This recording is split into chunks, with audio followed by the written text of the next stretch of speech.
ਅਗਲੀ ਜਿਹੜੀ ਹਰਜੋਤ ਸਿੰਘ ਜੀ ਗੱਲ ਕਰਦੇ ਜਾਈਏ ਲਾਸ ਐਂਜਲਸ ਪੁਲਿਸ ਡਿਪਾਰਟਮੈਂਟ ਨੇ ਕਿਹਾ ਆ ਕਹਿੰਦੇ ਵੀ ਇਸ ਟਾਈਮ ਐਲਏ ਦੇ ਵਿੱਚ 17 ਅਜਿਹੇ ਗੈਂਗ ਉਹ ਪੂਰੀ ਤਰ੍ਹਾਂ ਸਰਗਰਮ ਨੇ ਜਿਹੜੇ ਕਿ ਇਲਾਕੇ ਦੇ ਜਿਹੜੇ ਮਹਿੰਗੇ ਥਾਵਾਂ ਦੇ ਵਿੱਚ ਜਿਹੜੇ ਵੈਲਦੀਐਸਟ ਲੋਕ ਜਿੱਥੇ ਰਹਿੰਦੇ ਆ ਉਹਨਾਂ ਦੇ ਵਿੱਚ ਆਪਣੇ ਕਰੂਜ਼ ਨੂੰ ਘੱਲ ਰਹੇ ਆ, ਗੈਂਗ ਮੈਂਬਰਸ ਨੂੰ ਘੱਲ ਰਹੇ ਆ ਵੀ ਇਹਨਾਂ ਨੂੰ ਫੋਲੋ ਕਰੋ ਤੇ ਬਾਅਦ ਦੇ ਵਿੱਚ ਰੌਬ ਕਰੋ, ਰੌਬਰੀਜ਼ ਜਿਹੜੀਆਂ ਉਹ ਕਰੋ।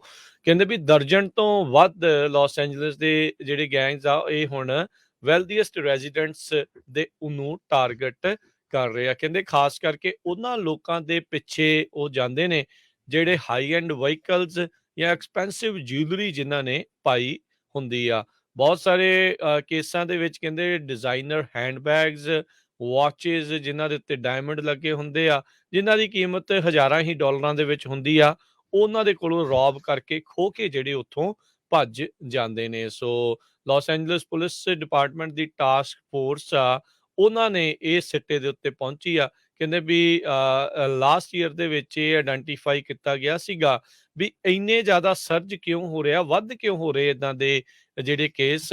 ਫੋਲੋ ਹੋਮ ਤੇ ਫੋਲੋ ਆਫ ਰੋਬਰੀਜ਼ ਜਿਹੜੀਆਂ ਆ ਜਿਨ੍ਹਾਂ ਨੂੰ ਨਾਮ ਦਿੱਤਾ ਗਿਆ ਆ, ਉਸ ਦੇ ਵਿੱਚ ਇਦਾਂ ਦੇ ਹੀ ਜਿਹੜੇ ਪੀੜਤ ਲੋਕ ਆ ਉਹ ਸਾਹਮਣੇ ਆਏ ਆ ਵੀ ਇਹ ਜਿਹੜੇ ਪੀੜਤ ਆ ਵੀ ਹੈ ਤਾਂ ਚਲੋ ਵੈਲਦੀਐਸਟ ਨੇ, ਪਰ ਇਹਦਾ ਮਤਲਬ ਇਹ ਥੋੜੀ ਆ ਵੀ ਉਹਨਾਂ ਦੀਆਂ ਚੀਜ਼ਾਂ ਜਿਹੜੀਆਂ ਤੁਸੀਂ ਰੌਬ ਕਰਕੇ ਜਿਹੜਾ ਉਹ ਲਈ ਜਾਓ। ਕਹਿੰਦੇ ਘੱਟੋ ਘੱਟ 17 ਗੈਂਗ ਇਹਨਾਂ ਨੇ ਆਇਡੈਂਟੀਫਾਈ ਕੀਤੇ। ਕੈਪਟਨ ਜੋਨਾਥਨ ਟਿਪਟ ਜਿਹੜੇ ਟਾਸਕ ਫੋਰਸ ਨੂੰ ਹੈਡ ਕਰ ਰਹੇ ਆ ਉਹਨਾਂ ਨੇ ਆਇਡੈਂਟੀਫਾਈ ਕੀਤਾ ਆ। 165 ਅਜਿਹੀਆਂ ਰੋਬਰੀਜ਼ 2021 ਦੇ ਵਿੱਚ ਪਿਛਲੇ ਸਾਲ ਹੋਈਆਂ ਆ।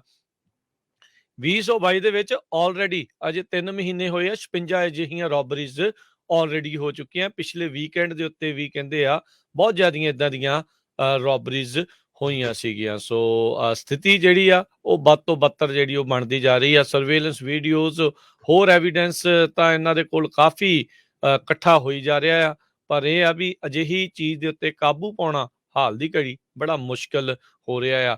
ਇਹਨਾਂ ਸਾਰੇ ਕੇਸਾਂ ਦੇ ਵਿੱਚ 23 ਅਜਿਹੇ ਕੇਸ ਵੀ ਸੀਗੇ ਜਿਨ੍ਹਾਂ 'ਚ ਗੋਲੀ ਵੀ ਚੱਲ ਗਈ ਸੀਗੀ। ਸੋ ਹੁਣ ਤੱਕ 2 ਵਿਕਟਮ ਆ ਉਹ ਵੀ ਮਰ ਚੁੱਕੇ ਨੇ।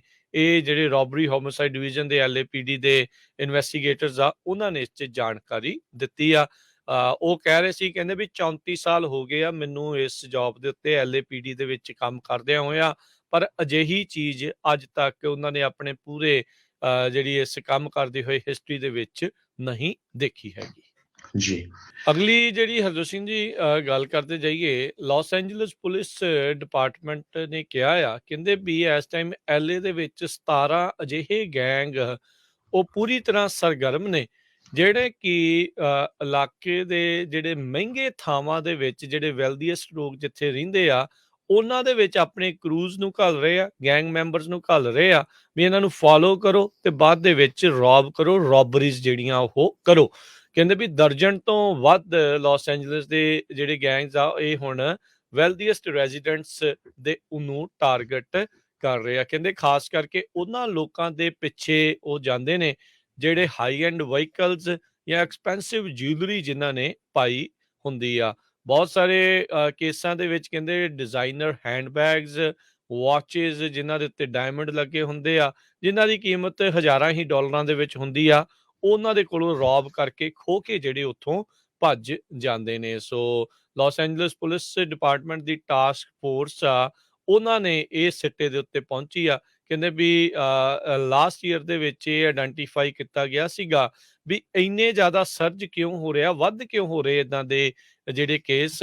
ਫੋਲੋ ਹੋਮ ਤੇ ਫੋਲੋ ਆਫ ਰੋਬਰੀਜ਼ ਜਿਹੜੀਆਂ ਆ ਜਿਨ੍ਹਾਂ ਨੂੰ ਨਾਮ ਦਿੱਤਾ ਗਿਆ ਆ, ਉਸ ਦੇ ਵਿੱਚ ਇਦਾਂ ਦੇ ਹੀ ਜਿਹੜੇ ਪੀੜਤ ਲੋਕ ਆ ਉਹ ਸਾਹਮਣੇ ਆਏ ਆ ਵੀ ਇਹ ਜਿਹੜੇ ਪੀੜਤ ਆ ਵੀ ਹੈ ਤਾਂ ਚਲੋ ਵੈਲਦੀਐਸਟ ਨੇ, ਪਰ ਇਹਦਾ ਮਤਲਬ ਇਹ ਥੋੜੀ ਆ ਵੀ ਉਹਨਾਂ ਦੀਆਂ ਚੀਜ਼ਾਂ ਜਿਹੜੀਆਂ ਤੁਸੀਂ ਰੌਬ ਕਰਕੇ ਜਿਹੜਾ ਉਹ ਲਈ ਜਾਓ। ਕਹਿੰਦੇ ਘੱਟੋ ਘੱਟ 17 ਗੈਂਗ ਇਹਨਾਂ ਨੇ ਆਇਡੈਂਟੀਫਾਈ ਕੀਤੇ। ਕੈਪਟਨ ਜੋਨਾਥਨ ਟਿਪਟ ਜਿਹੜੇ ਟਾਸਕ ਫੋਰਸ ਨੂੰ ਹੈਡ ਕਰ ਰਹੇ ਆ ਉਹਨਾਂ ਨੇ ਆਇਡੈਂਟੀਫਾਈ ਕੀਤਾ ਆ। 165 ਅਜਿਹੀਆਂ ਰੋਬਰੀਜ਼ 2021 ਦੇ ਵਿੱਚ ਪਿਛਲੇ ਸਾਲ ਹੋਈਆਂ ਆ। 2022 ਦੇ ਵਿੱਚ ਆਲਰੇਡੀ ਅਜੇ 3 ਮਹੀਨੇ ਹੋਏ ਆ 56 ਅਜਿਹੀਆਂ ਰੋਬਰੀਜ਼ ਆਲਰੇਡੀ ਹੋ ਚੁੱਕੀਆਂ। ਪਿਛਲੇ ਵੀਕਐਂਡ ਦੇ ਉੱਤੇ ਵੀ ਕਹਿੰਦੇ ਆ ਬਹੁਤ ਜ਼ਿਆਦੀਆਂ ਇਦਾਂ ਦੀਆਂ ਰੋਬਰੀਜ਼ ਹੋਈਆਂ ਸੀਗੀਆਂ। ਸੋ ਸਥਿਤੀ ਜਿਹੜੀ ਆ ਉਹ ਬਦ ਤੋਂ ਬਦਤਰ ਜਿਹੜੀ ਉਹ ਬਣਦੀ ਜਾ ਰਹੀ ਆ। ਸਰਵੇਲੈਂਸ ਵੀਡੀਓਜ਼, ਹੋਰ ਐਵੀਡੈਂਸ ਤਾਂ ਇਹਨਾਂ ਦੇ ਕੋਲ ਕਾਫੀ ਇਕੱਠਾ ਹੋਈ ਜਾ ਰਿਹਾ ਆ, ਪਰ ਇਹ ਆ ਵੀ ਅਜਿਹੀ ਚੀਜ਼ ਦੇ ਉੱਤੇ ਕਾਬੂ ਪਾਉਣਾ ਹਾਲ ਦੀ ਘੜੀ ਬੜਾ ਮੁਸ਼ਕਲ ਹੋ ਰਿਹਾ ਆ। ਇਹਨਾਂ ਸਾਰੇ ਕੇਸਾਂ ਦੇ ਵਿੱਚ 23 ਅਜਿਹੇ ਕੇਸ ਵੀ ਸੀਗੇ ਜਿਨ੍ਹਾਂ 'ਚ ਗੋਲੀ ਵੀ ਚੱਲ ਗਈ ਸੀਗੀ। ਸੋ ਹੁਣ ਤੱਕ 2 ਵਿਕਟਮ ਆ ਉਹ ਵੀ ਮਰ ਚੁੱਕੇ ਨੇ। ਇਹ ਜਿਹੜੇ ਰੋਬਰੀ ਹੋਮਿਸਾਈਡ ਡਿਵੀਜ਼ਨ ਦੇ LAPD ਦੇ ਇਨਵੈਸਟੀਗੇਟਰਸ ਆ ਉਹਨਾਂ ਨੇ ਇਸ 'ਚ ਜਾਣਕਾਰੀ ਦਿੱਤੀ ਆ। ਉਹ ਕਹਿ ਰਹੇ ਸੀ, ਕਹਿੰਦੇ ਵੀ 34 ਸਾਲ ਹੋ ਗਏ ਆ ਮੈਨੂੰ ਇਸ ਜੌਬ ਦੇ ਉੱਤੇ LAPD ਦੇ ਵਿੱਚ ਕੰਮ ਕਰਦਿਆਂ ਹੋਇਆਂ, ਪਰ ਅਜਿਹੀ ਚੀਜ਼ ਅੱਜ ਤੱਕ ਉਹਨਾਂ ਨੇ ਆਪਣੇ ਪੂਰੇ ਜਿਹੜੀ ਇਸ ਕੰਮ ਕਰਦੇ ਹੋਏ ਹਿਸਟਰੀ ਦੇ ਵਿੱਚ ਨਹੀਂ ਦੇਖੀ ਹੈਗੀ। ਜੀ।